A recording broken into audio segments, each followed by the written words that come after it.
All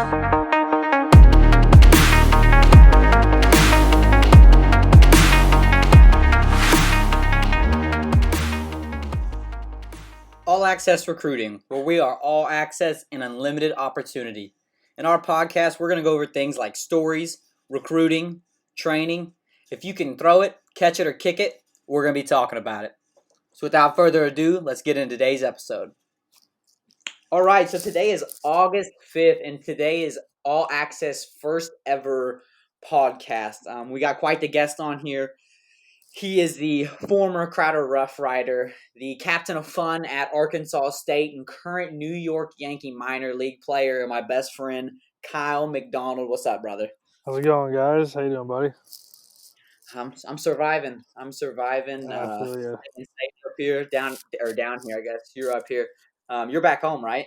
Yeah, I'm in Canada right now. I'll be here probably another month, maybe, and then try and head back down to Jonesboro, Arkansas, where I'll spend the rest of the time working out and training in the off season. So we'll see. As long as I can get across the border, that's the plan. Love that. I'm sure the COVID scandal has put a damper on most minor league players. What is that like for you? You know, being a minor league player and playing in this situation right now. Well, it's been weird, I guess. I mean, we got down there to spring training. We were there for about 2 weeks, and then we actually had 3 guys in our organization, 2 players and an equipment manager, test positive for COVID. So we were on quarantine for 2 weeks, and then we get sent home, and they don't really tell us anything. And you're just kind of sitting at home waiting to hear what's next, and nothing's coming. They just keep telling you to stay in shape, and I mean, then they cancel the season. But you never know if you're gonna have a fall instruct, if this thing calms down, if we're gonna do something in a winter, some sort of winter camp, or so you got to stay ready to go. But it's hard when there's no season, on the horizon. Well, I guess that with all that being your situation, I guess this will help lead us kind of into the main purpose of this podcast. We on a scale of 1 to 10, obviously it's a little different considering at home, but like, how well would you say junior college prepared you for that? Like just that monotonous grind of, there's really not anything that you can look at or nothing really to look forward to. Just kind of nose to the grindstone. Would you say junior college helped you with that? Oh, without a doubt. Junior college helped me with almost everything I've been through. I mean, Coach Lallman and his staff, Coach Williams and Coach Sawyer at Crowder did an unbelievable job with us. And, they prepared us for life beyond baseball. And, there's things you're doing that aren't even sports related, where I look back and think, like, I might not have done that if I didn't go to Crowder or JUCO, or, didn't do certain things based on, what I learned at Crowder instead of, going to a 4-year right out of high school. I definitely would have acted differently. I played. Yeah.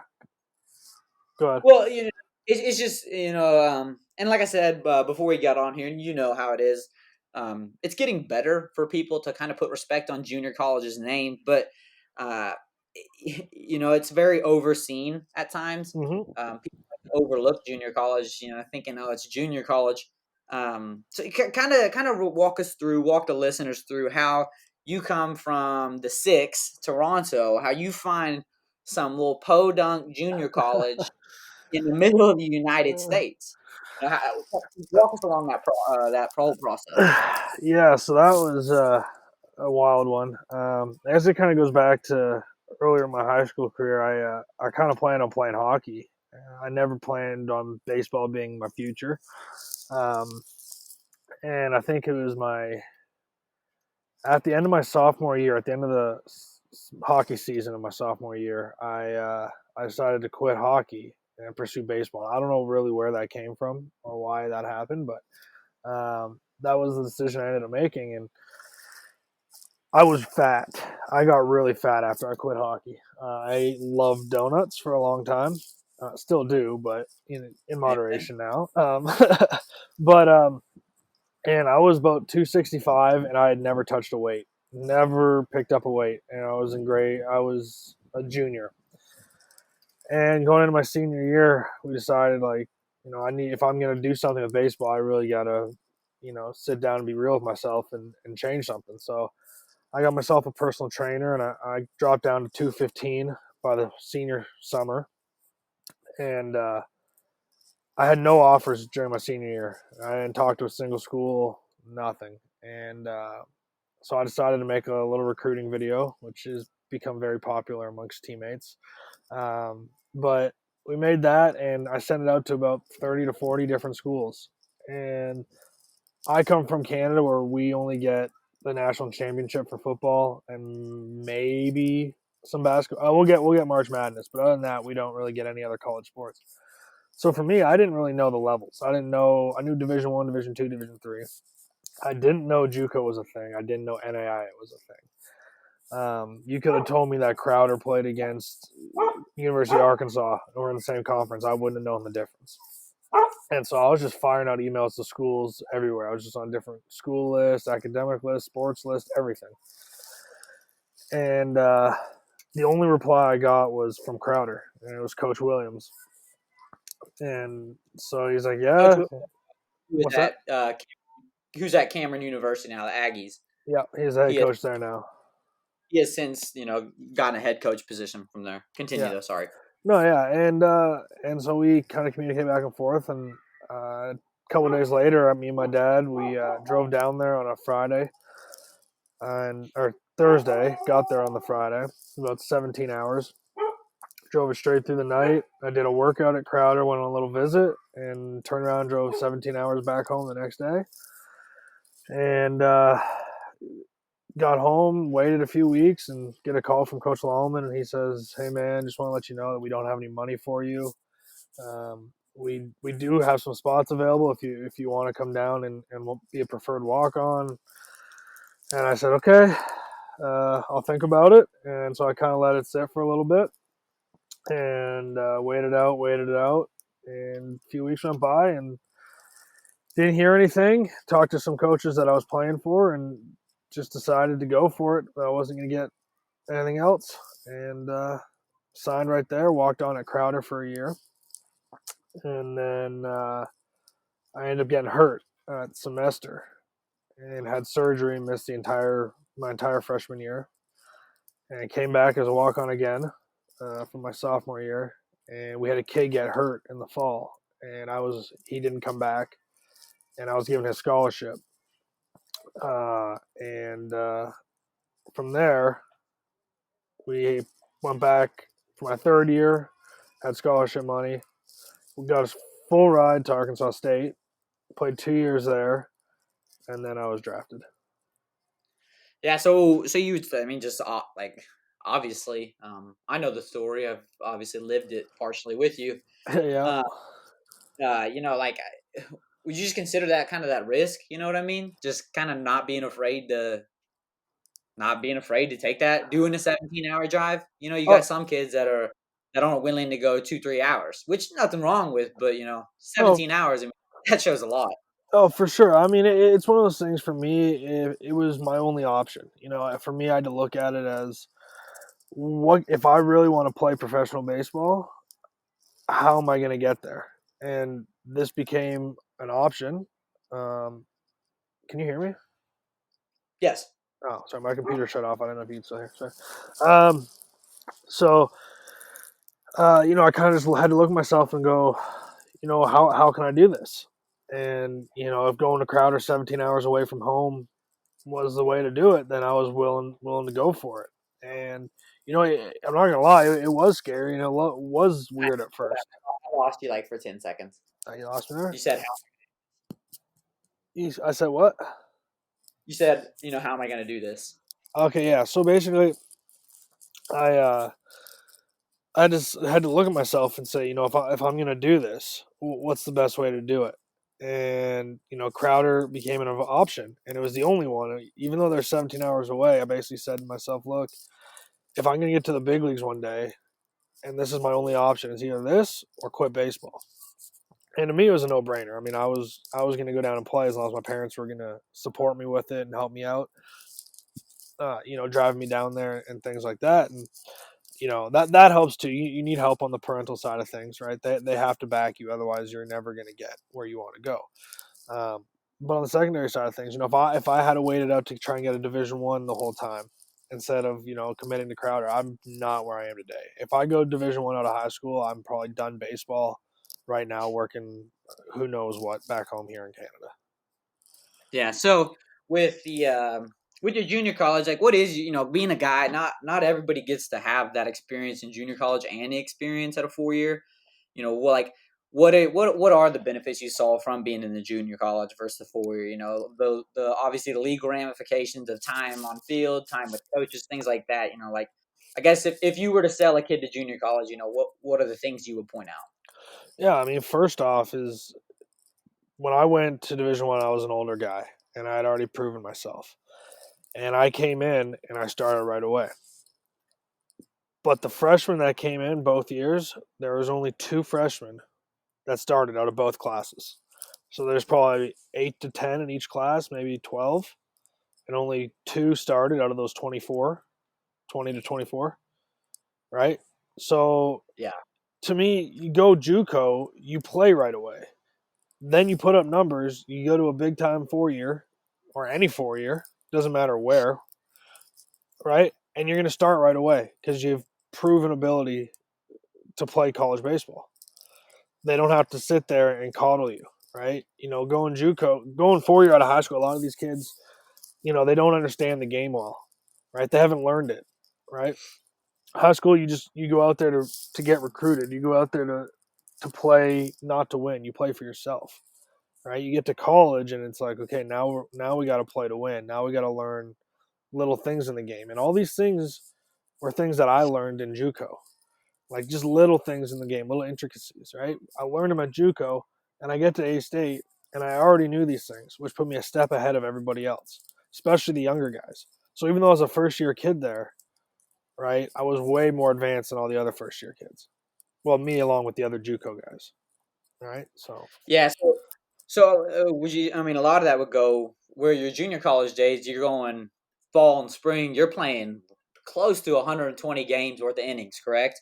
oh yeah, that's I the mean, you JUCO. You get to play all fall, right? So you get in there and you start practicing right away. As soon as you step on campus, you're having team practices, right? You play 18 you're inning games in the you're fall. you're running laps on the field, puking on day one. You've been there, right? Yeah, we've all been there a time or two. It happens though, right? You just gotta go with the punches.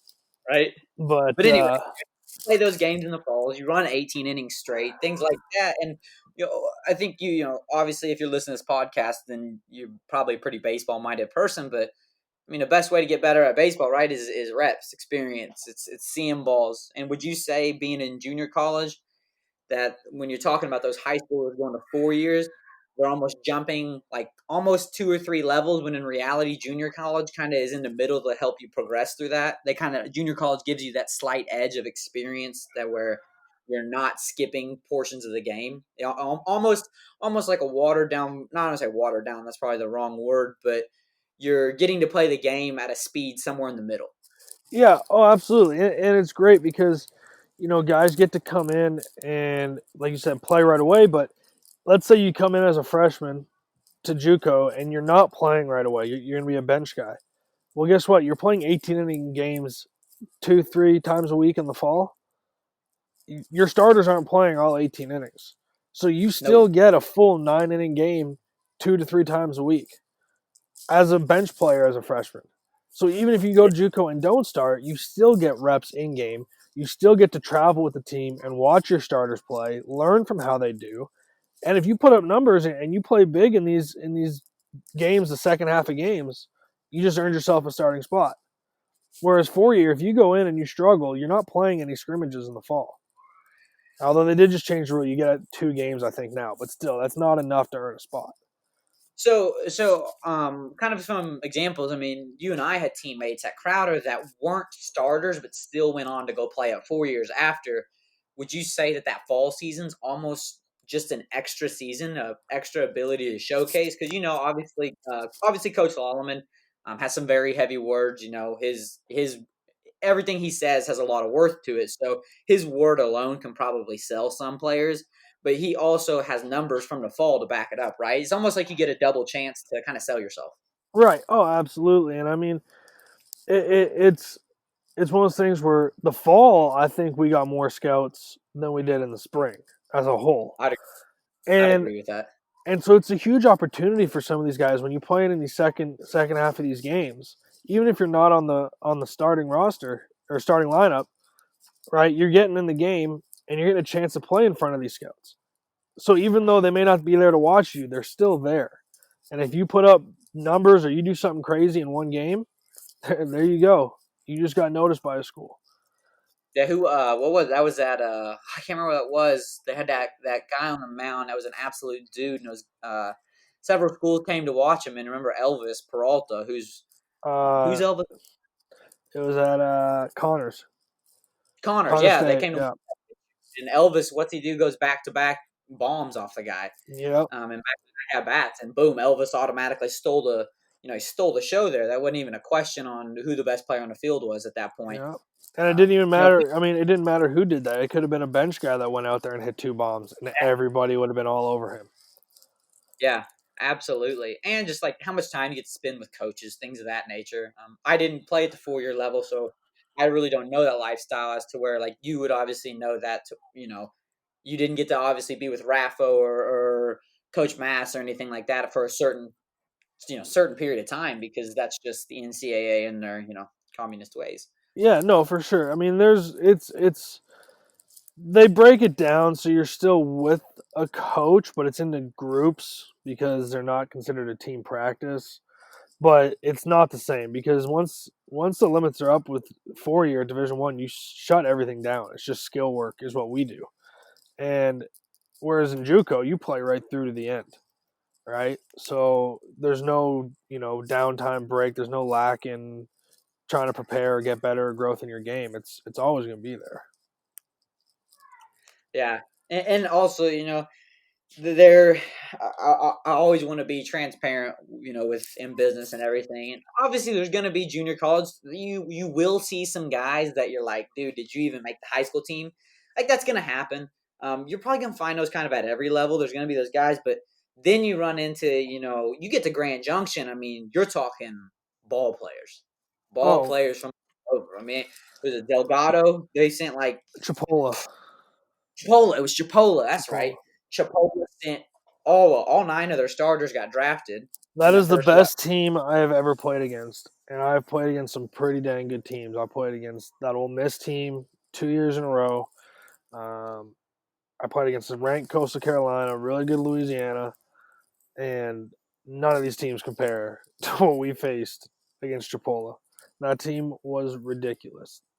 Yeah, and that's where I just find it funny that some of these kids, and it's just ignorance. They don't know. It's a lack of knowledge. It's nothing against them, but like I said, Chipola sent all 9 starters to the draft, and I want to say they sent 3 or 4 guys out of their bullpen to the draft. They tied Stanford for the most people drafted that year on one Yeah, I team. mean, that was literally nothing but dudes. Their worst player was still a dude, Oh, it and I was don't think insane. that level. You yourself, New York Yankee. I mean, if I had to tell an alien what baseball is, I'd probably tell him New York Yankees. That's what I would Yeah, tell him. And you're a junior college guy, Who's Elvis with now? I Oakland, forgot.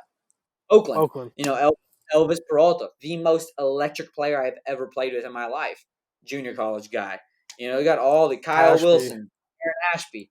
You got all these guys, Trey Turner. Ethan These Clark, guys that are yeah. You Sam have like Hilliard's in the literally, bigs.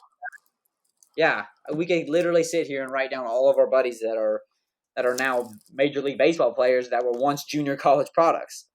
Yeah. And I guess that's just an emphasis that I really want to get out to kids. I'm Well, sitting and here talking to it's a second option. I mean, look at it this way: you say you're getting you say you're a D1 kid, and that's all you want.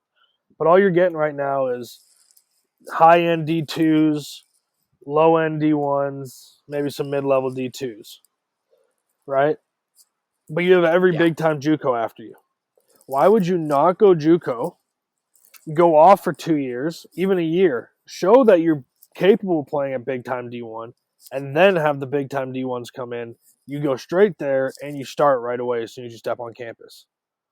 Yes. instead of Or trying to hold out for one of these schools and walking on or getting very little money and then going out there and trying to fight for a spot as a freshman, which is probably not going to happen unless you're an absolute freak. And in that case, you're on a lot of money.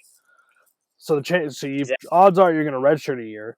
Then you're going to come back and you're going to have a JUCO kid come in at your position and you have to fight him for a spot. But he's already played for 2 years and you just sat on the bench.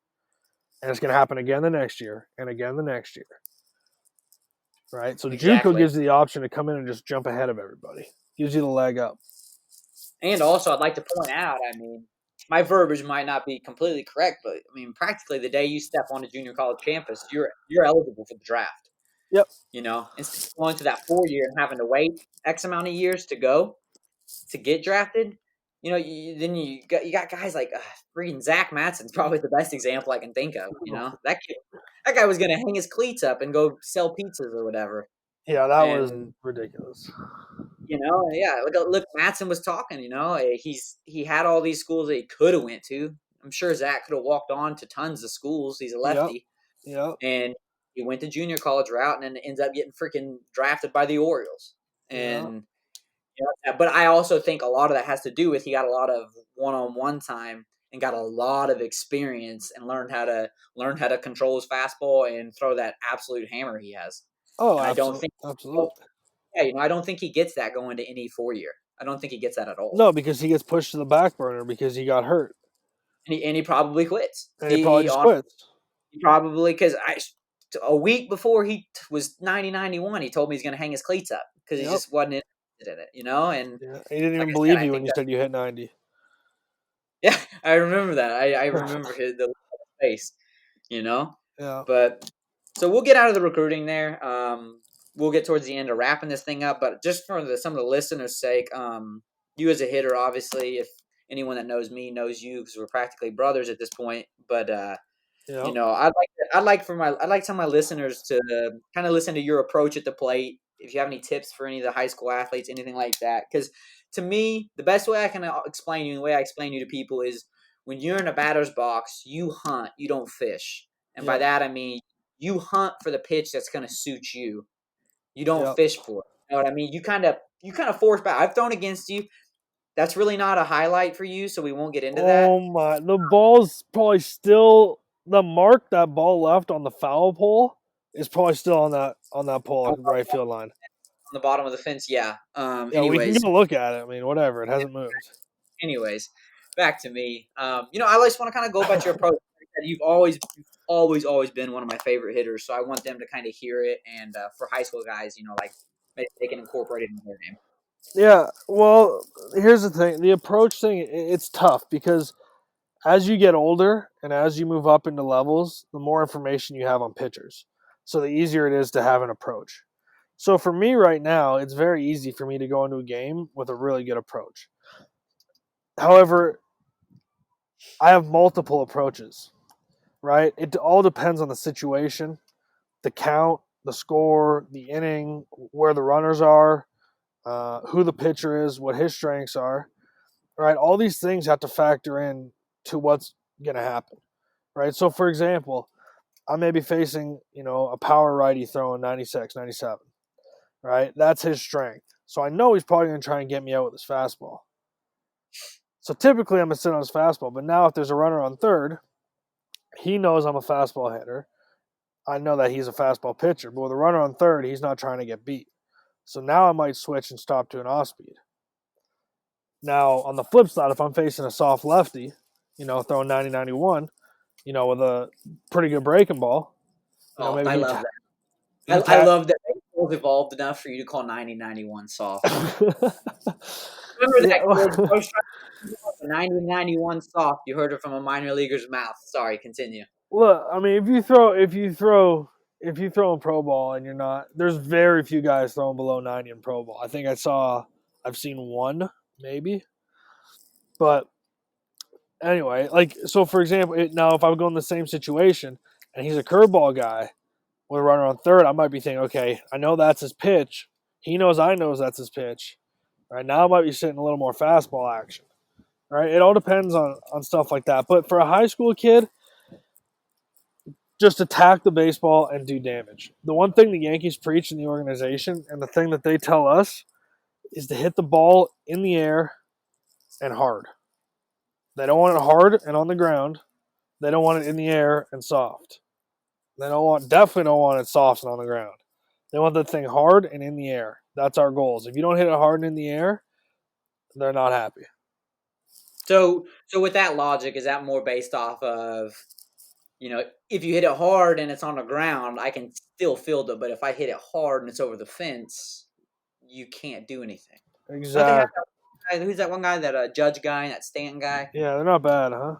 Bad. They don't hit very many balls. No, not many at all. I mean, look at Vlad Guerrero. I've been home, so the Jays are on here obviously more often because I live in Toronto, but I've been watching his games, and he's been struggling. But if you look at his ground ball percentage compared to last year's and compare the fly ball percentages, that's correlating right there. He's hitting so many more balls on the ground right now. I haven't looked at the numbers, but I'm just guessing just from what I've seen.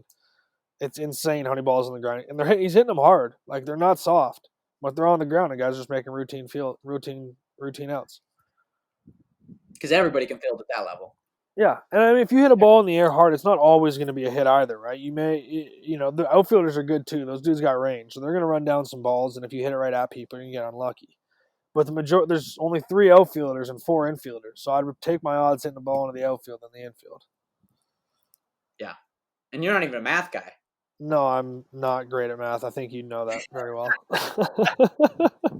Oh, that's funny. Okay, we'll wrap it up here. I'm sure everybody's tired of listening to this. So if you got any tips for the high school athletes, whether it's recruiting, getting yourself out there, life, anything like that, I'm sure they'd love to hear it from a New York Yankee.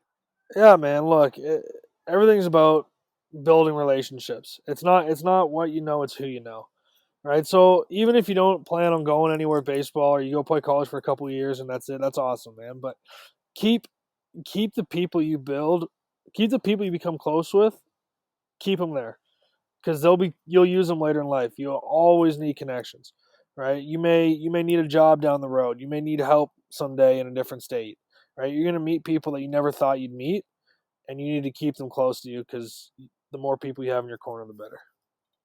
Absolutely, I agree with that. I know, you're hearing from the man that hitched a ride from like Canada to Jonesboro, Arkansas, just solely off of people he knew, from state to state. Yeah, So, crashing a lot of couches happens.